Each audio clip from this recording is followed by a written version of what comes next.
Si tu veux exploser tes résultats avec la publicité Facebook et être hyper rentable dessus, eh bien dans cette vidéo, je vais t'expliquer sur mon écran, étape par étape, ma méthode simple et facile de testing et scaling sur Facebook Ads et qui me permet de gagner plusieurs milliers d'euros par jour pour le compte de mes clients en agence. Donc sans plus attendre, c'est parti!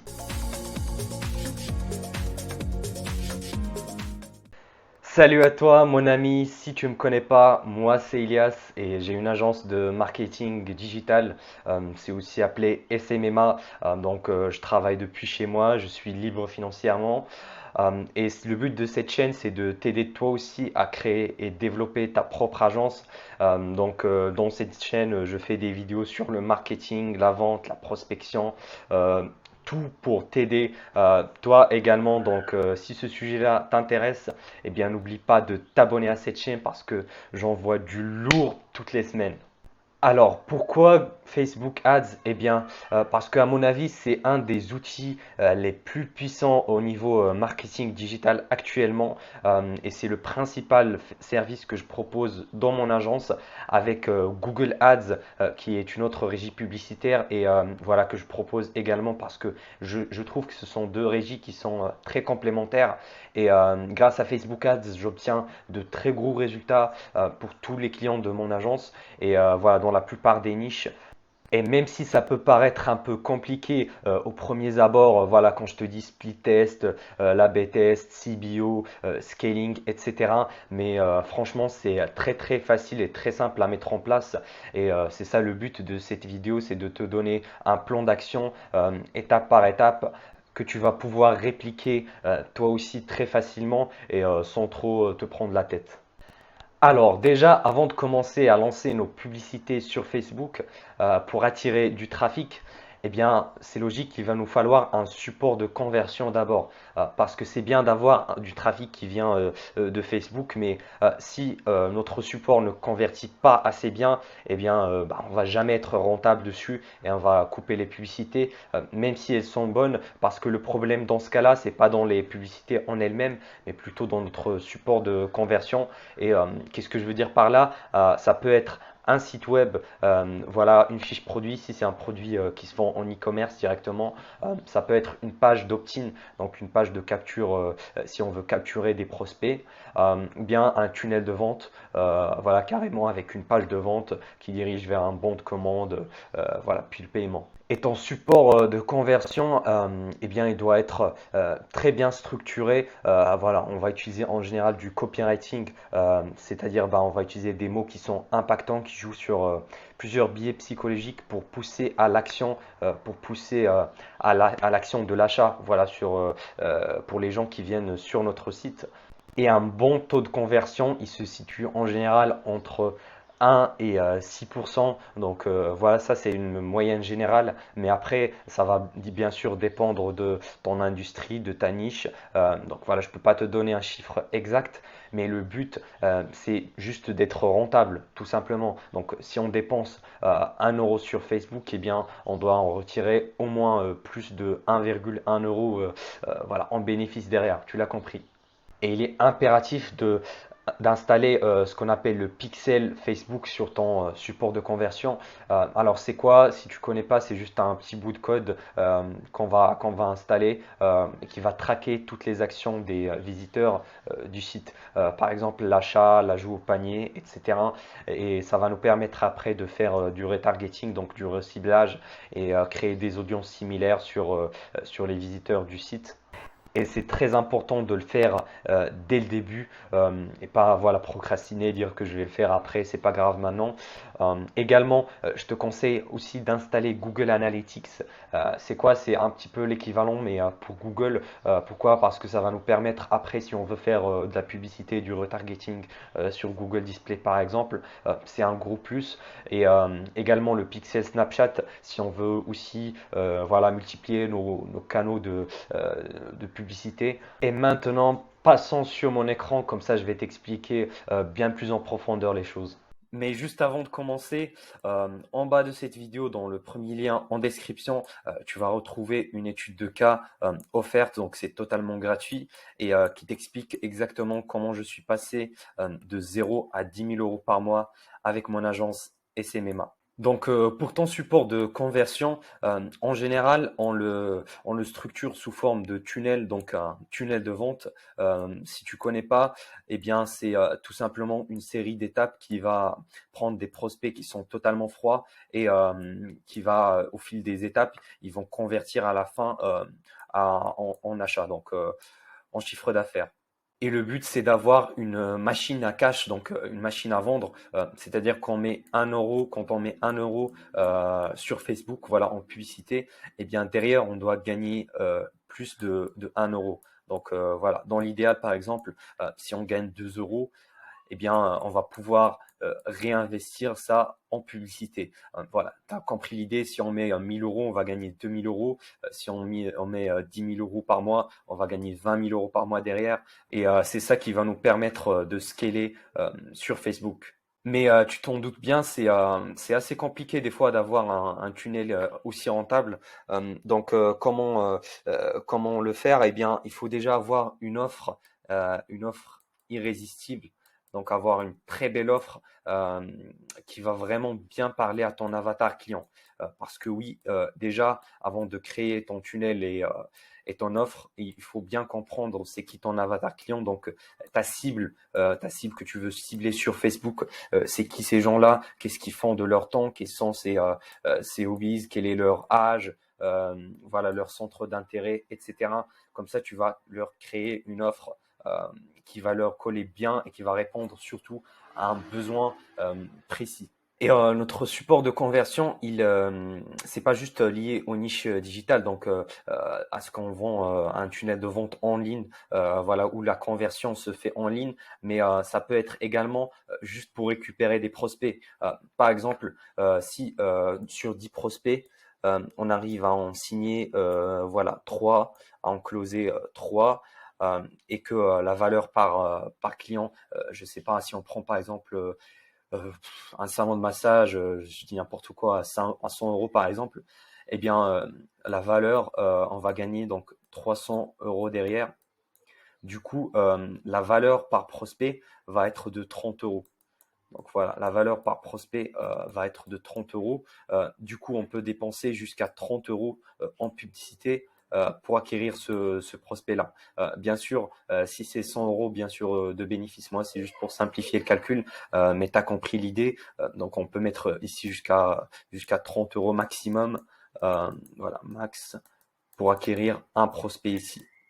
Donc voilà, si on met voilà 3000, on va avoir 100 prospects derrière. Je pense que tu as compris l'idée.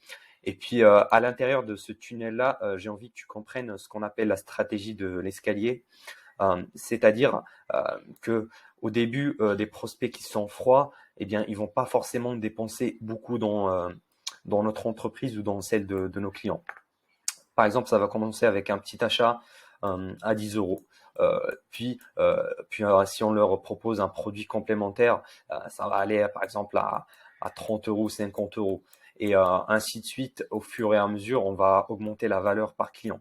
Et ça va être grâce à la puissance des upsells, c'est-à-dire des ventes complémentaires qu'on va reproposer aux clients et qui va nous permettre juste d'exploser le panier moyen parce que c'est plus facile de convaincre un client à racheter que voilà, de convaincre un client, un prospect à froid qui n'a jamais encore acheté chez nous.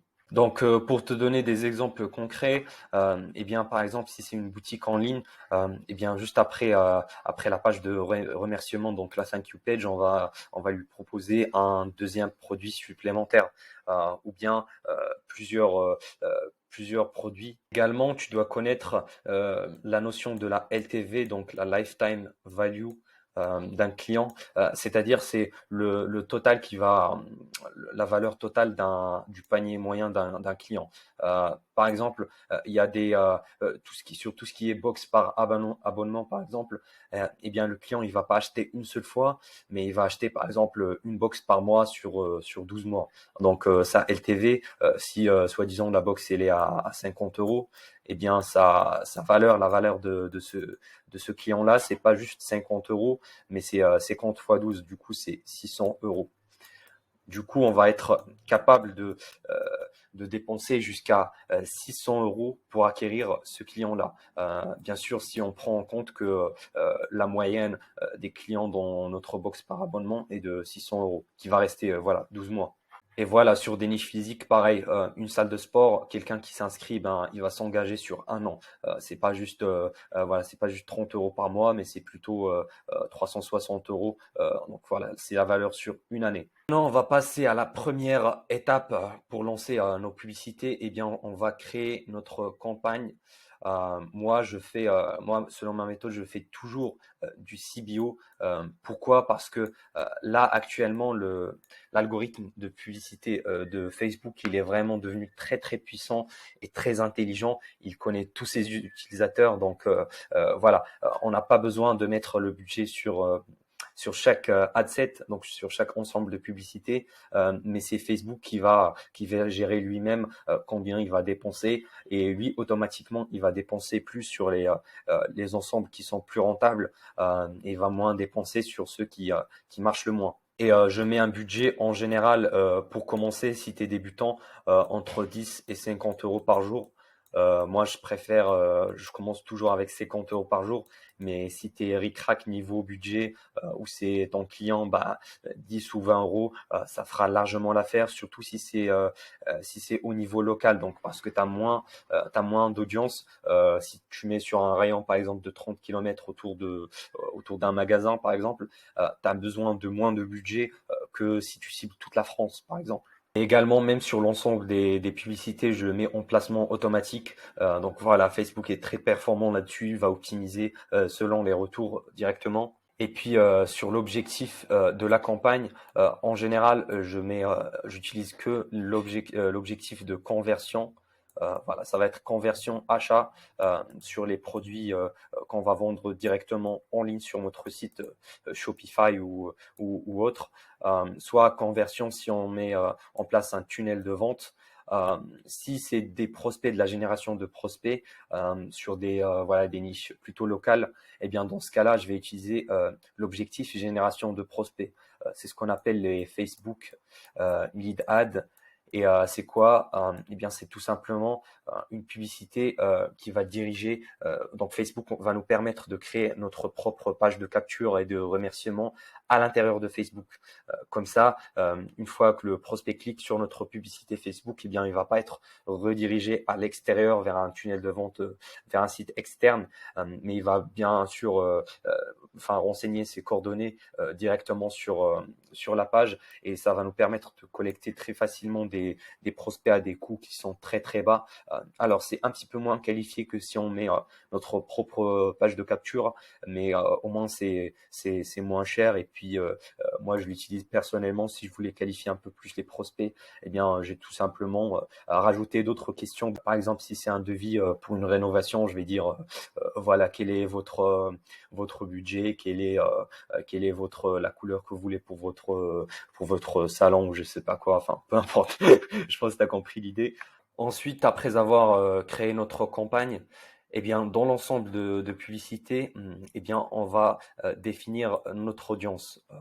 Donc, sur Facebook, ça nous permet voilà, de cibler selon plusieurs critères, surtout démographiques, donc la tranche d'âge, le sexe, est-ce que c'est homme ou femme, et surtout l'outil le plus puissant, ce sont les intérêts, c'est-à-dire les centres d'intérêt de ton avatar client. C'est pour ça que je t'avais dit avant, c'est très important de connaître ton avatar client, parce qu'on va cibler un intérêt. Par exemple, si c'est un produit je sais pas moi, pour les chiens, eh bien l'intérêt 1, ça va être chien, et le deuxième intérêt, ça va être par exemple animaux de compagnie. Le troisième intérêt, ça va être chat, par exemple. Ça vaut le coup de tester. Puis voilà, chaque intérêt, bah, ça correspond à une audience. Donc l'audience 1, l'audience 2, l'audience 3. Et puis moi, j'aime toujours rajouter une audience supplémentaire qui va être, par exemple ici, l'audience 4, et que je vais laisser en broad. C'est-à-dire je vais mettre aucun ciblage, donc aucun intérêt. Euh, voilà, je vais laisser. Pourquoi? Parce que je vais laisser Facebook lui-même chercher voilà les clients qui vont acheter mon produit. Parce que Facebook, il connaît tout le monde, il connaît ce qu'ils font, il connaît leur comportement.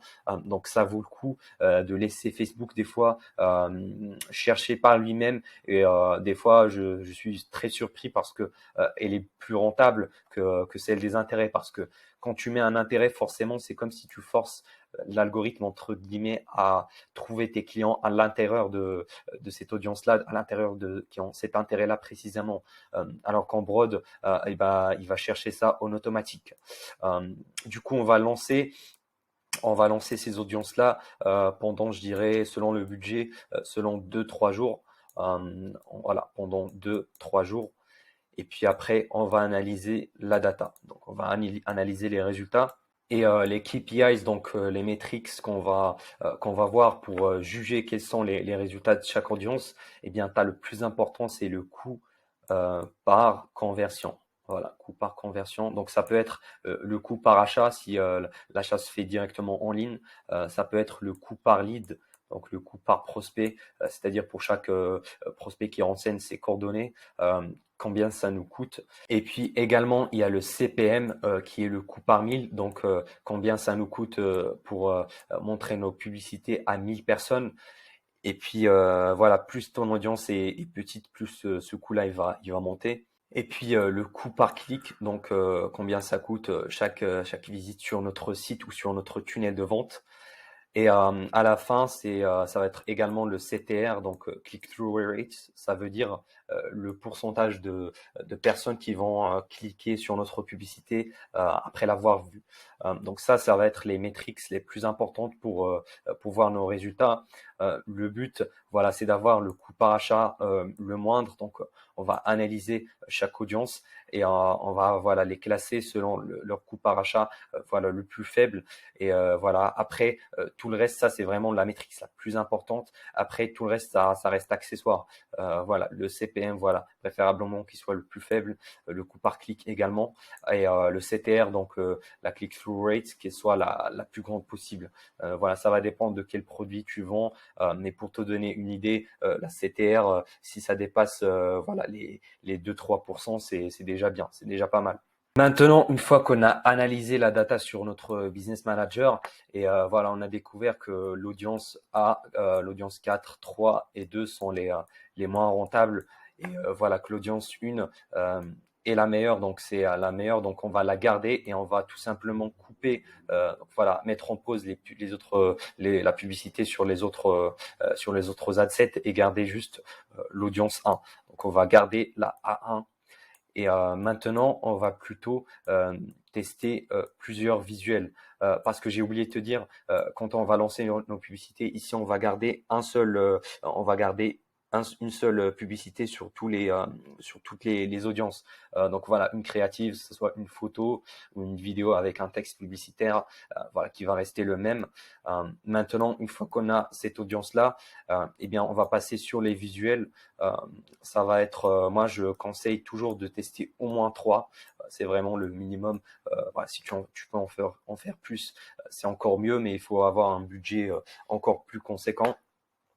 Voilà, et je conseille toujours que ça soit une vidéo. Voilà, les vidéos, ils marchent en général le mieux de mon expérience parce que ça, voilà, ça dégage, ça suscite plus d'émotions, plus d'attention.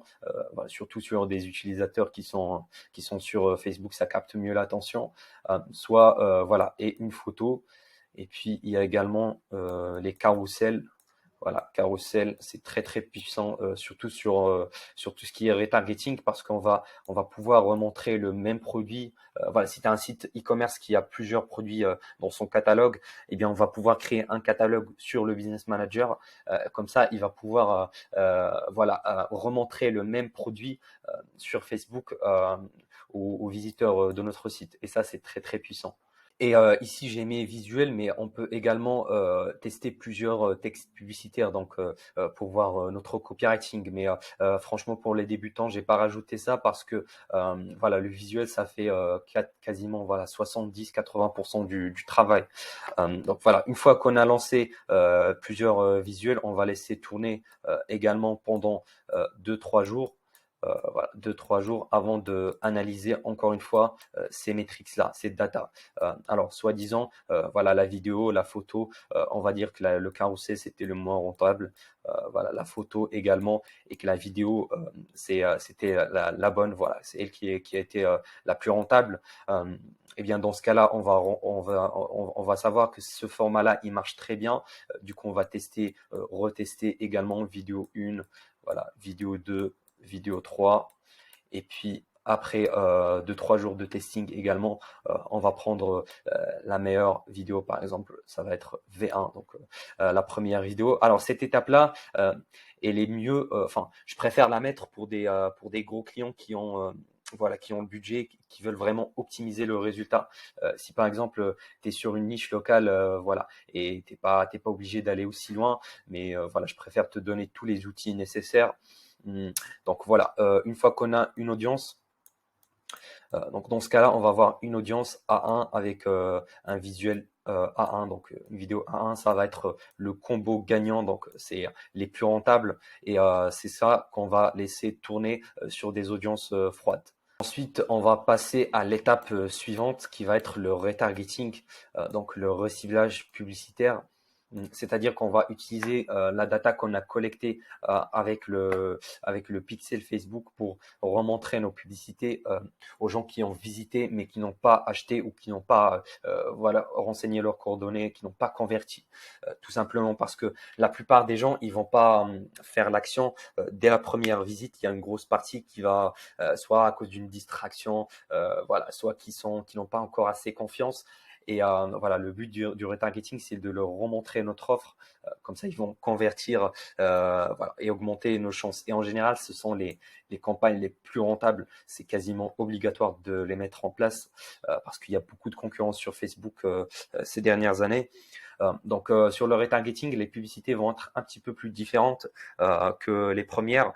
Ici, on va soit mettre par exemple une promo spéciale parce qu'il a visité notre site, soit voilà des études de cas, voilà des études de cas, des résultats, soit des témoignages clients. Ça c'est très très puissant pour voilà pour avoir pour gagner plus de confiance de la part des prospects qui vont voir la publicité, parce qu'ils vont se dire voilà, ça a marché pour quelqu'un d'autre, pourquoi ça va pas marcher pour moi. Et ça c'est très très puissant. Mais il y a également un point très très important lors du reciblage, c'est que il faut pas trop saouler non plus les voilà les prospects, parce que s'ils regardent ta publicité 10 fois, 20 fois par jour, au bout d'un moment ça va le saouler, et nous on veut pas on va pas à ça, parce que ça va dégrader notre image ou dégrader l'image du branding de nos clients. C'est pour ça, moi, je mets la répétition un maximum de 5 par jour. C'est-à-dire que le prospect ne va pas voir nos publicités de reciblage plus de 5 fois par jour. Voilà, Facebook va paramétrer ça. Donc, au bout de la 5e fois, il va arrêter, il va voilà, attendre le lendemain pour remontrer la pub. Et il faut mettre plusieurs variations. Pourquoi? Parce que si le prospect, allez, il va voir la publicité 3 fois par jour, eh bien 3 fois, ça doit pas être la même. Voilà, si tu veux le faire juste avec les mêmes publicités qu'avant, oui, c'est possible. Si t'es, voilà, c'est du reciblage, voilà, brut, très simpliste, sur des niches, voilà, locales. Si t'as une petite audience, voilà, ça va, tu peux le faire pour te simplifier la vie. Mais si c'est des gros budgets publicitaires, et bien dans ce cas-là, voilà, ma technique c'est toujours de cibler plusieurs angles d'attaque. Comme ça, le prospect il va voir voilà le témoignage 1, puis 2 heures après, il va voir qu'il y a une promo, puis le témoignage 2, puis une étude de cas, puis voilà, ça se répète pas là, c'est pas la même offre qui se répète. Une fois qu'on a a notre retargeting en place, eh bien, on va passer à la dernière étape qui va être la phase du scaling, c'est-à-dire qu'on va augmenter le budget publicitaire et voilà, cibler de nouvelles audiences. Comme ça, on va avoir plus de résultats. Donc, on va dire c'est la croissance. On va booster la croissance de nos publicités pour gagner plus d'argent derrière parce que on est rentable. Parce que, comme je t'avais dit avant, si on met 1 € et on gagne 2 € derrière, eh bien, on va répéter le cycle autant de fois qu'on le veut. Voilà, tout simplement. Alors, sur le scaling, il y a deux manières de le faire.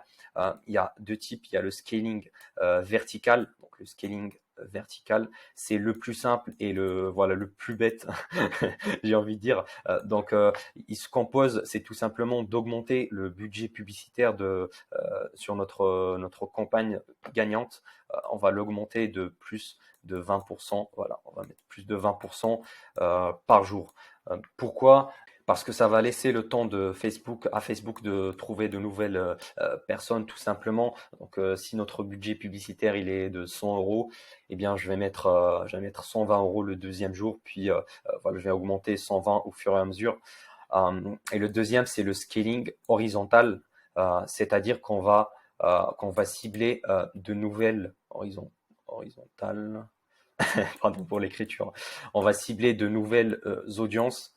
Voilà, on va tester de nouveaux intérêts, de nouvelles audiences. Euh, et c'est pendant cette étape-là, il faut créer ce qu'on appelle les lookalike audiences, c'est-à-dire des audiences similaires. Donc en gros, on va créer au pixel, grâce à la data qu'on a récupérée avec le pixel Facebook, eh bien, on va pouvoir créer une audience qui ressemble en tout ce qui concerne comportement, intérêt, etc., qui ressemble aux visiteurs de notre site. Et voilà, il y a plusieurs types de lookalike. Donc, on va faire ici l'audience similaire, lookalike 1, LL2. Et voilà, on va les segmenter. Par exemple, la lookalike 1, ça va être tous les visiteurs de notre site web. La deuxième, ça va être ceux qui ont visité, ceux qui ont ajouté au panier mais qui n'ont pas acheté.